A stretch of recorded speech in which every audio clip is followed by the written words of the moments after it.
ಹೆಬ್ಬಳಲು Shri Chakramata YouTube channel ವೀಕ್ಷಕರಿಗೆ ನನ್ನ ಹೃತ್ಪೂರ್ವಕ ನಮಸ್ಕಾರಗಳು.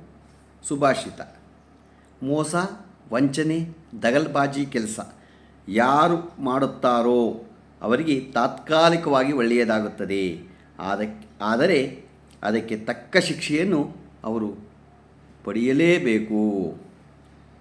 ಇವತ್ತು ದಿನಪಂಚಾಂಗಕ್ಕಿಂತ ಮುಂಚೆ ನಾವು ಗುರುಚರಿತ್ರೆಯ 14ನೇ ಅಧ್ಯಾಯವನ್ನು ತಿಳ್ಕೊಳ್ಳೋಣ. ಶ್ರೀ ಗುರುಭ್ಯೋ ನಮಃ. ಹರಿ ಓಂ.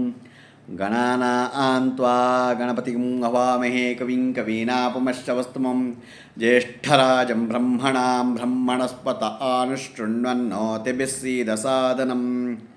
ಶ್ರೀ ಗುರುಗಳು ಸಾಯಂದೇವನ ವಿನಯ ಭಕ್ತಿಗಳಿಗೆ ಮೆಚ್ಚಿದರು. ನೀನು ವಂಶಪಾರಂಪರ್ಯವಾಗಿ ನಮ್ಮ ಭಕ್ತನಾಗು ಎಂದು ಆಶೀರ್ವಾದ ಮಾಡಿದರು. ಸಾಯಂದೇವನು: ಏ ಗುರುದೇವ, ನೀವು ತ್ರಿಮೂರ್ತಿ ಸ್ವರೂಪರು.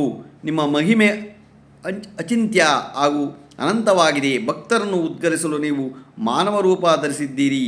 ನನ್ನ ವಂಶಕ್ಕೆ ನಿಮ್ಮ ಮೇಲೆ ಸದಾ ಶಕ್ತಿ ಇರುವಂತೆ ದಿವ್ಯಾನುಗ್ರಹ ಮಾಡಿರುವಿರಿ. ನನ್ನದೊಂದು ಕೋರಿಕೆ ಇದೆ. ಏನೆಂದರೆ, ಈ ಪ್ರಾಂತ್ಯದ ಯವನ ದೊರೆಯು ಮಹಾಕ್ರೂರಿಯಾಗಿದ್ದಾನೆ. ಆತನು ಗೋಬ್ರಾಹ್ಮಣ ಅಂತಕನಾಗಿದ್ದಾನೆ. ನನ್ನನ್ನು ಈಗ ಕೊಲ್ಲುತ್ತಾನೆ. ನನಗೆ ಸಾವಿನ ಅಂಜಿಕೆ ಇಲ್ಲ. ಆದರೆ ತಾವು ಈ ಹಿಂಸೆಯಿಂದ ಗೋಬ್ರಾಹ್ಮಣರನ್ನು ಪಾರು ಮಾಡಬೇಕು ಎಂದು ಪ್ರಾರ್ಥಿಸಿದರು. ಶ್ರೀ ಗುರುಗಳು ಆತನ ಶಿರದ ಮೇಲೆ ತಮ್ಮ ಕರವನ್ನಿಟ್ಟು ಧೈರ್ಯವಾಗಿ ಅವನ ಬಳಿಗೆ ಹೋಗು. ನಿನ್ನನ್ನು ಅವನು ಆದರದಿಂದ ಸ್ವಾಗತಿಸಿ ನಿನ್ನ ಮೂಲಕ ನಮ್ಮನ್ನು ಆಹ್ವಾನಿಸುತ್ತಾನೆ ಎಂದು ಆಶೀರ್ವದಿಸಿ ಬೀಳ್ಕೊಟ್ಟನು. ಸಾಯಂದೇವನು ಯವನ ದೊರೆಯ ಬಳಿ ಹೋದಾಕ್ಷಣ ಆತನಿಗೆ ಮೈಯೆಲ್ಲ ಉರಿಯುಂಟಾಯಿತು. ಕುಪಿತನಾದ ಅವನು ತನ್ನ ಅರಮನೆಯೊಳಗೆ ಹೊರಟು ಹೋದನು. ಆ ದಿನ ಹಿಂಸೆಪಟ್ಟು ಅವನಿಗೆ ಕನಸಿನಲ್ಲಿ ತನ್ನನ್ನು ಒಬ್ಬ ಬ್ರಾಹ್ಮಣನು ಬಂದು ಆಯುಧಗಳಿಂದ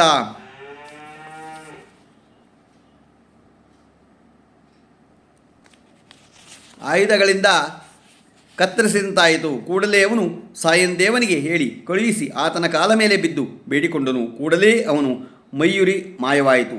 ಸಾಯಂದೇವನು ಶ್ರೀ ಗುರುಗಳಿಗೆ ನಡೆದ ಸಂಗತಿಯನ್ನು ತಿಳಿಸಿದನು. ಶ್ರೀ ಗುರುಗಳು ತಾವು ದಕ್ಷಿಣಕ್ಕೆ ಸಂಚಾರ ಹೋಗುತ್ತೇವೆಂದಾಗ ಆತನ ಗಂಟಲುಬ್ಬಿ, ಗುರುವರ್ಯ, ತಮ್ಮನ್ನು ಬಿಟ್ಟು ನಾನಿರಲಾರೆ.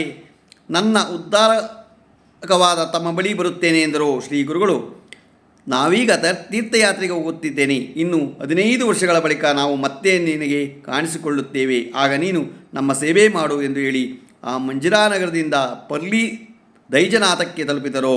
ಎಂಬಲ್ಲಿಗೆ ಶ್ರೀ ಸರಳ ಗುರುಚರಿತ್ರೆಯ 14ನೇ ಅಧ್ಯಾಯ ಇಲ್ಲಿಗೆ ಸಂಪೂರ್ಣ ಆಗತ್ತೆ. ಗೊತ್ತಾಯ್ತಾ? ನಾವು ಗುರುಚರಿತ್ರೆ, ಈ ಗುರುಗಳ ಚರಿತ್ರೆಯನ್ನು ಯಾವಾಗಲೂ ನಾವು ಭಕ್ತಿಯಿಂದ ಕೇಳಬೇಕು. ಇವಾಗ ದಿನಪಂಚಾಂಗವನ್ನು ತಿಳ್ಕೊಳ್ಳೋಣ. ದಿನಾಂಕ 21/11/2024 ಗುರುವಾರ. ಶ್ರೀ ಕ್ರೋಧಿನಾಮ ಸಂವತ್ಸರ, ದಕ್ಷಿಣಾಯನ, ಶರದೃತು, ಕಾರ್ತೀಕ ಮಾಸ, ಕೃಷ್ಣ ಪಕ್ಷ, ತಿಥಿ ಷಷ್ಠಿ, ರಾತ್ರಿ 8 ಗಂಟೆ 19 ನಿಮಿಷ. ನಕ್ಷತ್ರ ಪುಷ್ಯ, ರಾತ್ರಿ 7 ಗಂಟೆ 29 ನಿಮಿಷ. ಮಳೆ ಅನುರಾಧ 1ನೇ ಪಾದ. ರಾಹುಕಾಲ 1:36ರಿಂದ 3 ಗಂಟೆ 2 ನಿಮಿಷದ ತನಕ ಇದೆ. ಗುಳಿಕ ಕಾಲ 9:16ರಿಂದ 10:43 ತನಕ ಇದೆ. ಯಮಗಂಟೆ ಕಾಲ 6:23ರಿಂದ 7:50 ತನಕ ಇದೆ. ಇವತ್ತು ಯಾರು ಹುಟ್ಟುಹಬ್ಬ ಆಚರಿಸ್ಕೊತಿದ್ರು, ಮದುವೆಯಾದ ದಂಪತಿಗಳು ವಾರ್ಷಿಕೋತ್ಸವ ಆಚರಿಸ್ಕೊತಿರೋರಿಗೆ ನಮ್ಮ ಹೆಬ್ಬಳಲು ಶ್ರೀ ಚಕ್ರಮಾತಾ ಯೂಟ್ಯೂಬ್ ಚಾನಲ್ ಕಡೆಯಿಂದ ಶುಭ ಕಾಮನೆಗಳನ್ನು ತಿಳಿಸ್ತೀವಿ. ದೇವರು ಅವರಿಗೆ ಆಯಸ್ಸು, ಆರೋಗ್ಯ, ಐಶ್ವರ್ಯ ಎಲ್ಲ ಕೊಟ್ಟು ಕಾಪಾಡಲಿ ಅಂತ ನಾನು ಕೇಳ್ಕೊತೀನಿ. ನಮ್ಮ ಹೆಬ್ಬಳಲು ಶ್ರೀ ಚಕ್ರಮಾತಾ ಯೂಟ್ಯೂಬ್ ಚಾನಲ್ ಯಾರು ಸಬ್ಸ್ಕ್ರೈಬ್ ಆಗಿರೋ ದಯಮಾಡಿ ಸಬ್ಸ್ಕ್ರೈಬ್ ಆಗಿ ಲೈಕ್ ಕೊಡಿ. ಇದು ನಿಮ್ಮದೇ ಚಾನಲ್ ಆಗಿರೋಂಥ ನಮ್ಮ ಲಿಂಕನ್ನು ಬೇರೆ ಗ್ರೂಪ್ಗಳಿಗೆ ಫಾರ್ವರ್ಡ್ ಮಾಡಿ. ನಮಸ್ಕಾರಗಳು.